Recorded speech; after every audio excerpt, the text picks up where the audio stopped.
How's it going, everyone? Welcome back. And if you're new here, welcome.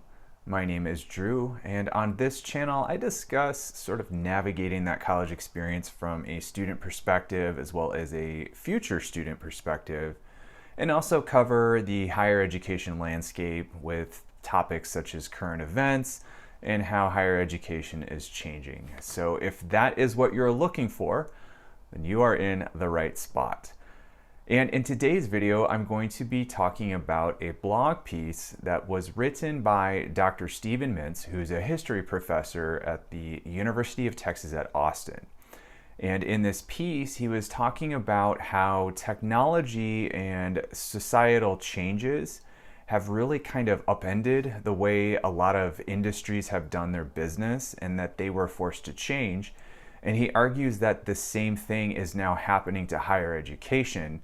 And if higher ed does not change, then it will not continue to exist, or at least in the way that it is right now.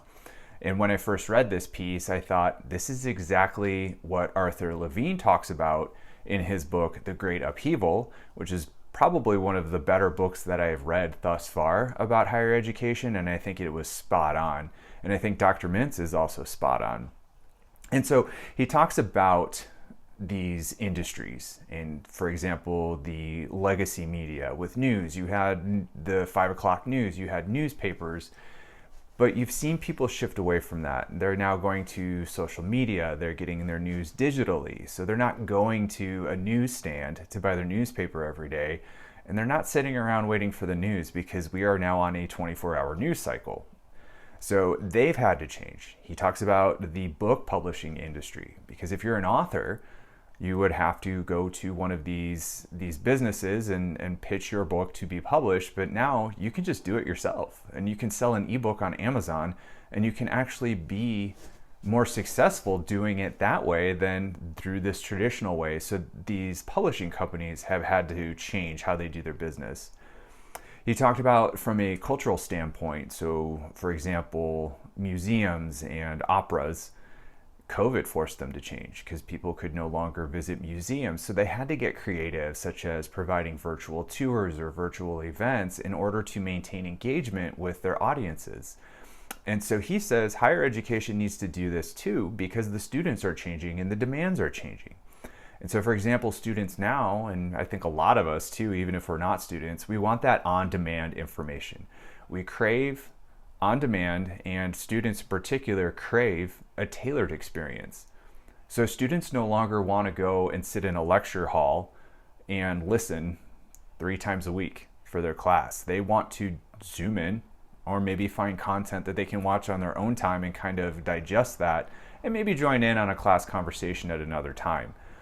And they are also really adept at using technology, and so Dr. Mintz argues that institutions need to be more creative. So how can you incorporate augmented reality or virtual reality into your learning? So is it a virtual classroom where you are having discussions with people around the world? Is that how you're going to pull your students in?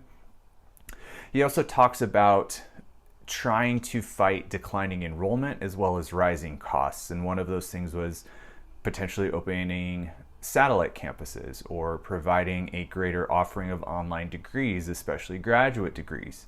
And there are institutions that are doing this, and he mentions those in this post, and I will link to it down in the description. And so schools are doing that. They're also talking about enhancing the campus experience so that students are considering where they're going, and some of these things are starting to become more important to them because they want to see themselves at a school when they go and visit. And I've talked about this in a few other videos about when you're looking at what's kind of school to attend, or when you're taking tours or virtual tours, you want to see yourself there. And so it's not so much what programs are you offering, but it's more of what else is there to do. What do the residence halls or the dorms look like? What's the food like? Is there a place for me to hang out with friends? Can I get involved? And so some institutions are actually investing in that. So we talk about this proverbial rock wall in the rec center, or rock climbing wall in the rec center, that institutions will spend more money on rather than other means such as financial aid for their students because they want to attract more students, or maybe they are investing in dining halls. And so that's where you have this give and take of you are providing a better experience for your students, but it's also coming at a cost. You could be allocating those funds towards serving your students in different ways that the students would appreciate, but at the same time, they may not be attracted to your campus. So you still have to have that balance of making sure your campus is up to date, you're utilizing your technology, and you're not having just old dorms and old classrooms where the Wi-Fi is spotty. And so he's also talked about some institutions that really embraced who they are. And so he mentioned Paul Quinn College, St. John's College, and the University of Austin. And these are sort of the smaller liberal arts schools. And they've embraced who they are. And that's where they're going to get their students and saying, this is who we are. If this fits you, then you are perfect for us.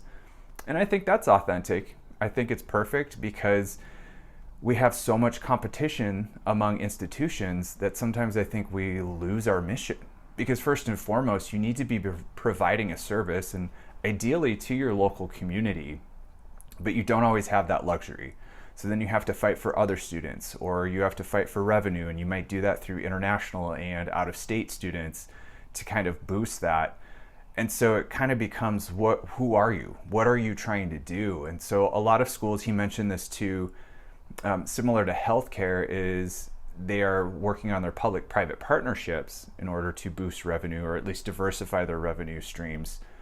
And I think this is also a benefit to the students because you could be providing internship and research opportunities.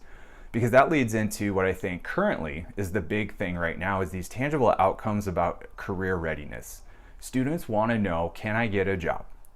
Can this degree get me to a job? Can it advance my career? What's this going to do? Because I don't want to sit in a class and then pay all of this money and go into debt and then struggle to find a job, or end up in a job that does not pay enough or is not what I want to do. And so that's where you're going to see a lot of institutions shifting into that career placement and the jobs placement and boosting their career services departments, or at least having these conversations within the classroom. So I think one of the things he talked about was applying this interdisciplinary approach so that you're having faculty talk about it in their classes. So I think you could have, and he talks about this, a humanities professor, for example, talking about ethics within computer programming courses. And I think that's a phenomenal idea because you have to have well-rounded graduates. And there is a book I just finished, it's actually called Range by David Epstein. And he kind of talks about how people who are so specialized in what they do can sometimes have trouble solving problems because they only have a narrow train of thought. And so if you have someone who may come in from the outside or with a different kind of education or a different skill set, they're kind of coming in with a fresh perspective and a different way of looking at things, and they may be able to have a better solution. And so he argues sort of having that well-rounded education and being open and being educated in many different areas, not necessarily a specialty in every area, but at least having this well-rounded knowledge to be able to better apply yourself and apply your skills in these changing environments, in these changing situations. Because I think from a human perspective, that's the same thing that's happening too. As technology and people are forcing institutions to change, I think technology and people are going to be forcing people to change. So maybe we cannot approach our jobs or our problems in the same way that we used to do. But I think that's a video for another time. That's all I have for you today. If you do want to see more content like this, make sure you hit subscribe. And if you liked this video, hit that like button. And with that, I will catch you in the next one.